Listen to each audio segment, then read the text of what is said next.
So now that we've taken a look at an already created drafted part, let's start creating our own.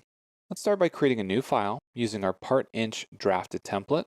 And the first thing I want to do is I want to talk a little bit about drafting features by using sketches.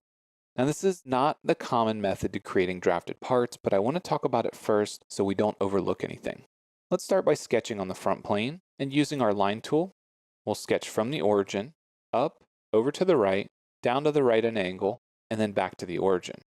Now before we exit the line tool, I'm going to draw a vertical line from the bottom right-hand point, hit the escape key, and while it's still selected, I'm going to change it to a construction line.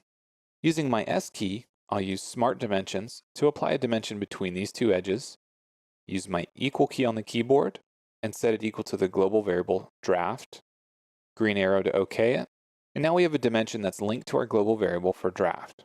Once we say OK, we'll go to the revolved boss base and select the vertical line that came from the origin as our axis of revolution. So as we're looking at this part, we'll do a section view using our front plane and take a look at it. So we made a revolved part and it has a tapered edge on the outside, so it has the available draft to be pulled out of a mold. Now it's not the common way to do it, but there are features like revolves that you can't draft on the fly. You have to do it at the sketch level. And the great thing is, doing it at the sketch level by linking it to our equations, we can come in and we can modify this to 5 degrees, rebuild our file, and now we have a 5-degree taper on this edge. We go back to our sketch, you can see that it's updated to 5 degrees. So as I said, this is not the common method of creating drafted parts, but it's a good idea to understand that you can do it, especially with some features, by doing it at the sketch level. Now it's not limited to revolve. You could still do things like loft from one boundary to another and make sure that you have the available draft. And if you take a look at the other course on creating molded parts, I go into some more specific examples of using things like surfaces and helper surfaces to start creating very organic complex shapes by using initially a sketch that is a draft, essentially at a draft angle, to create those files. So let's go ahead and delete Revolve 1 and delete Sketch 1 as well. Now you'll notice when I do that, I get an error in my equation tree. This happens in Solidworks, and if we go into the managed equations, you'll notice it's saying that there's a problem because dimension 1 at sketch 1 is no longer there. We don't have a sketch 1 anymore. So we simply need to select it, hit delete on our keyboard, and get rid of it. The next thing we want to talk about is creating draft inside of a feature. So from the top plane, go ahead and start a new sketch, use a center point rectangle from the origin. We'll have it go up 5 inches, and it'll be 10 inches wide. We now have a fully defined sketch. We can exit and use the extruded boss base. Now inside here, we're going to make this 5 inches tall, and you'll notice just below the dimension D1, we have a draft on-off button.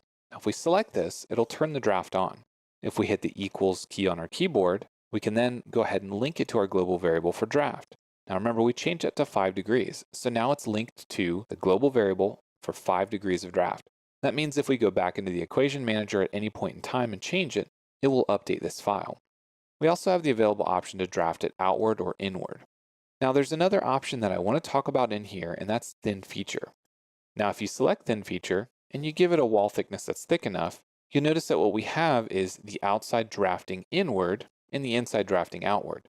This results in a very thick wall at the bottom and a thin wall at the top. This might be okay for things like internal ribs or structural ribs. It's really not ideal for the outside of a drafted part. Remember, I talked about having a consistent wall thickness. It'll give you a much better result if the outside of your part, the cosmetic side, has a consistent wall thickness throughout. There is another option inside here called cap ends. It allows you to cap the original end of your sketch to make it a sealed container. But you'll notice that it ends up being pretty thin because it comes in at a default of 0.1. Now if we set this equal to 1 inch, you notice that the top and bottom now have a 1-inch cap on it, and it's a completely sealed part. It means we'd have to go back and do some extrude cuts or delete some faces in order to get it to be an open container. There are other options in here to do inward, outward, or 2 directions, but in general, the thin feature is not very useful for things like drafted parts because you don't have control over which direction the draft on the inside is going.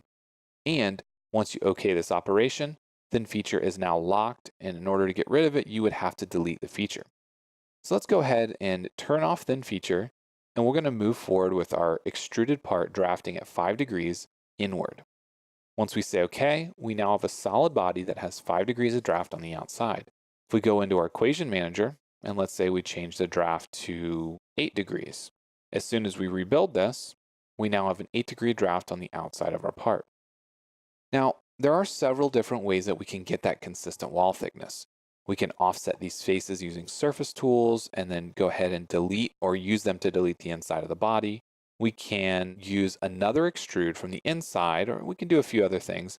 But by far the most handy tool, especially when you're dealing with complex parts, is using shell.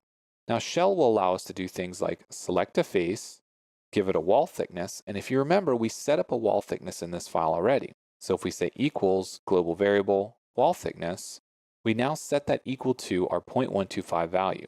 We can show a preview and take a look at the result. So now let's go ahead and say OK. And notice that we now have the inside and the outside drafted in the same direction. We do a section view using our front plane. You can see that the outside is going to be pulled from the top. So the mold will be pulled up as we're looking at it in the Y direction. And the inside will be pulled in the minus Y direction. And this is a typical orientation of a very simple drafted part. Now, the beauty of doing it this way is shell is now linked to the wall thickness value in our equation manager. If we come back in here and we say that we want a much thicker wall, let's say 0.25. When the file updates, we now have that thicker wall. And we can also roll back the feature tree above shell and do things like apply a nice fillet to all the corners. Now, when you're applying fillets, the quick context menu that pops up allows you some options. In this case, connected to start face or all the edges on the file. So I want to do all these outside edges, and we're going to go ahead and give it a 1-inch radius and say OK. Then we'll drag the end of the feature tree down. And now we have a shell that also has the offset of those fillets. So if we measure this by going to Tools, Evaluate, and Measure, you can measure the radius value at the bottom. So now we can measure the difference between this arc and this arc, and notice that it's a consistent 1/4-inch thickness. So this means that if you have a radius value on the outside of 1 inch, and you have the 1/4-inch offset, you're going to have a radius value of 3/4 on the inside. This saves you the hassle of having to figure out these wall thickness values by yourself.